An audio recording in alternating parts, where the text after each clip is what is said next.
Hey you guys, so it's Megan. So in this video, which I'm sorry isn't very video-ish, it doesn't have any video components, blame a broken webcam and slow mail. Anyway, this video is on my influence, or the things that influence me as a writer. I've really been influenced by more people than I could ever list off, but just off the top of my head, a few of them are one, my grandfather, Richard de Montmollin. He's not a very well-known writer, but he did publish a few nonfiction books, and growing up, he would, for our birthdays and for some holidays and stuff, he would write us poems, and give them to us with, as like part of our gift. And that to me, that just branded me as a child with wonderfulness of the written word. So anyway, he's a huge influence on my life and on my writing, and even though my writing isn't anything like his, he really is an inspiration to me as a writer. Also, there's Edgar Allan Poe, who I know everybody names, and he's famous, everybody loves him, and it's stereotypical to like Edgar Allan Poe, but I really do. I love him so much. He's so dark and twisted, it's so awesome. Alright, so anyway, him and Henrik Ibsen, who wrote A Doll's House, which is a really great play. That play actually, just that play really influenced me a lot. Also, Tennessee Williams, I'm sure everybody and their mother has heard of Tennessee Williams. He wrote things like The Glass Menagerie, and that's really my favorite play by him, but he's incredibly talented, or was incredibly talented, and he definitely has influenced me. Let's see, there's Margaret Atwood. I only actually know her by her poetry, which I'll have some performances of her poetry up later, but her poetry has really inspired me a lot.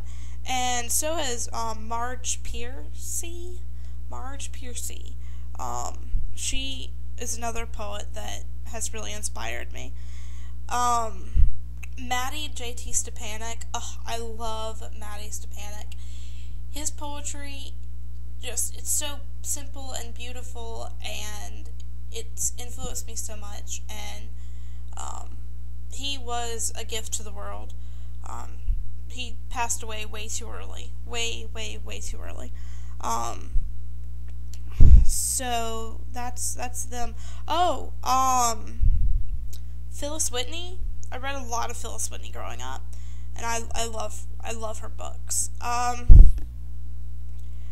can't really think of any more right now, but I know I'm forgetting lots of people that have influenced me. When it comes to my style, really, it kind of changes with what I'm writing, I guess. I don't have, like, perfectly set style. I do have some stylistic points that are similar in all of my work, but it just kind of depends on what genre I feel like writing at the time. And oh, I know who I forgot. J.K. Rowling. Harry Potter is an iconic figure of my generation, and who wasn't inspired by those novels when they were a kid? Even if you don't like them, it's still inspiring, and I don't actually know anybody that doesn't like Harry Potter. But anyway, she's definitely a huge influence. And it was really Harry Potter, the books, that got me really interested in reading for the first time. Before that, I really liked being read too, but I didn't like reading, at all. I kind of did, but I'm a slow reader, and that upset me as a child, and I actually read very, very slowly, and it's not because I'm dumb. It's because I get caught up in how pretty the writing is. I'm very much a dork when it comes to, oh, look how beautiful this sentence structure is. Blah, blah, blah. Oh, it's a metaphor. I'm a complete dork when it comes to that, and it distracts me, and I read the same sentence over and over again because I just find that sentence pretty. Anyway. But all of these people that influenced me, I wouldn't say that if you like them, you'll like my writing, because, for one, they're much more talented than I really think I am. So definitely read them. Don't read me. I mean, you're welcome to read my work if you want, or to listen to it on this channel, but it doesn't mean that you're gonna like my work if you like them, because I'm not them, and my writing it isn't identical to their styles. They did influence my style, but not so much where if you like them, you're gonna like me, or even vice versa. Let's see. Funny story real quick before I go. Well, true fact about me first, before the funny story, is that I don't really like reading classic novels. The only classic novel I've ever actually liked was Great Expectations by Charles Dickens, and I hated it while I was reading it, but after I finished, I realized I really did like it. But other than that, I really hate classic novels. I'm not a big fan, and I'm not the biggest fan of Shakespeare. I know that's like blasphemy, but I think he was a great writer, but I think a lot of people are just as good of writers and don't get their time in the sun, because everyone's focused on Shakespeare. So that's some true facts about me. Funny story I was going to tell you. When I was in elementary school, it was actually in 5th grade, we had a writing assignment that we had to write a poem using some of our vocabulary words, and I was terrified. I'd never written a poem in my life. I certainly didn't know how to write one with certain words I had to use.